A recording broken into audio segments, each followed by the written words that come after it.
Je viens en paix, mon frère, dis-je calmement. Je suis ici pour connaître le secret du talisman. Un mouvement brusque me fait comprendre qu'il n'a pas l'intention de dialoguer. Je tente de respirer normalement pour ne pas lui révéler ma peur. Tu as fait erreur en mettant les pieds dans la forêt de Ninam. Tu ne repartiras jamais d'ici vivant, me lance l'homme d'un ton encore plus menaçant. Jérémie? La voix de mon professeur pénètre l'univers de Ninam et interrompt le duel. La forêt perd ses couleurs vives pour faire place au mur beige de ma classe de 5e année. Ma vie quotidienne est loin de ressembler à un jeu vidéo. Je donnerais n'importe quoi pour y ajouter une dose de mystère, un peu de piquant. Mais c'est toujours la même chose, jour après jour, semaine après semaine.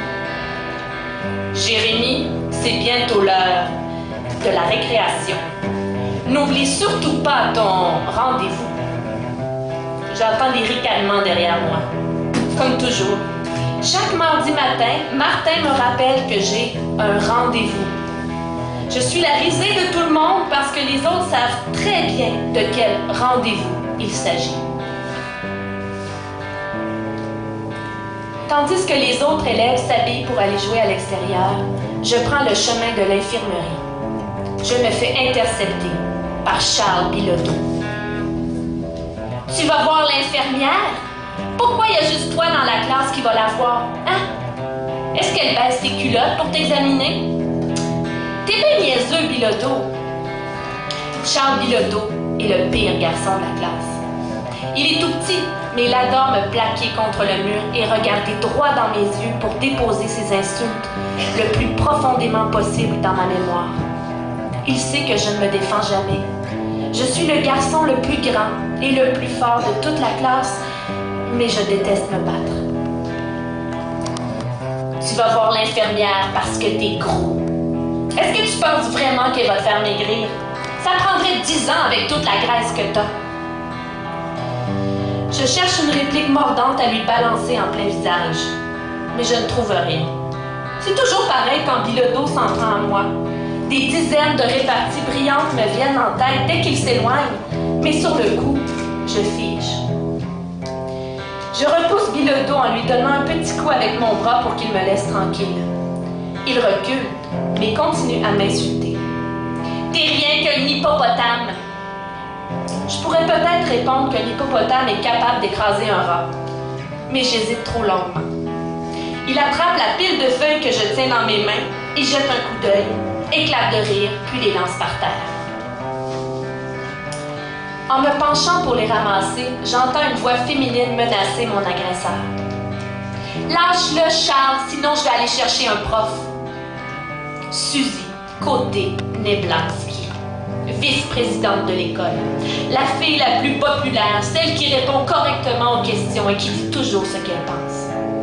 Ce n'est pas la première fois que je l'entends tenir tête au pire baveux de la classe. Elle est gentille, mais j'aurais préféré qu'elle ne se mêle pas de ça. En essayant de me protéger du terrible Charles Bilodeau, elle a probablement de bonnes intentions, mais c'est humiliant pour moi d'être escapée par une fille. L'intervention de Suzy fonctionne. Bilodeau s'éloigne sans ajouter un mot de plus. En sa présence, il devient mou et obéissant. Je me demande s'il la trouve de son goût. Suzy m'aide à rassembler les feuilles tombées par terre. J'aurais préféré qu'elle ne les voie pas. C'est la liste de tous les repas que j'ai mangés cette semaine. Je dois les montrer à l'infirmière pour qu'elle m'aide à faire des choix alimentaires éclairés. Heureusement, Suzy me tend les papiers sans se moquer de leur contenu. Charles est comme ça avec tout le monde. Il aime terroriser les autres pour se sentir important, m'assure Suzy. Je devrais probablement la remercier, mais je suis gênée d'avoir eu besoin de son aide pour se défendre. Si seulement j'arrivais à formuler une phrase complète, je me contente de lui faire un petit signe de la tête. Suzy ressemble à une des intrépides guerrières de mon jeu vidéo Talisman. Ses cheveux noirs sont coupés très courts et retenus par 2 barrettes argentées. Elle porte des vêtements de sport qui, combinés avec son énergie, lui donnent l'air d'attendre le signal du départ pour participer à une course. Elle est toute petite, mais elle dégage de la force, de l'assurance. Je me sens gênée quand elle pose le regard sur moi. Je suis contente de te parler, Jérémie. Justement, j'avais une faveur à te demander. À moi? J'aimerais avoir l'air un peu moins surpris. Faire comme si c'était normal que la plus belle fille de l'école et de la planète entière me demande de l'aider.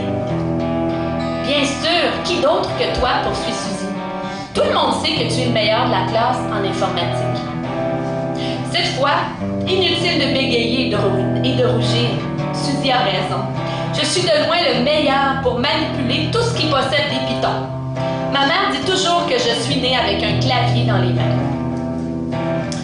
Vois-tu, Jérémie, je suis la présidente du comité du journal étudiant. Je viens d'avoir une super idée pour que les élèves s'intéressent à ce qui se passe à l'école. Suzy lève son doigt. C'est mon rêve de devenir journaliste et j'ai beaucoup réfléchi à la question. L'avenir de l'information passe par Internet. À partir de maintenant, notre école aura son propre site web créé par les élèves et pour les élèves. Fini le journal étudiant imprimé sur papier qui pollue la planète. Nous serons écologiques et bien informés. Toutes les nouvelles vont être publiées en ligne. Il y aura des articles sur les activités étudiantes, des entrevues avec des professeurs, des comptes rendus de journées sportives, des opinions. Elle fait une pause. Jérémie, j'aimerais que tu sois mon associé. Acceptes-tu de devenir le webmestre du nouveau site web de l'école? Martin est d'accord pour nous laisser du temps libre sur les heures de classe pour travailler au local d'informatique.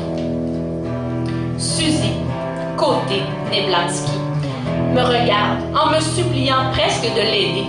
Elle ne se doute pas une seconde que j'aurais du mal à lui refuser quoi que ce soit.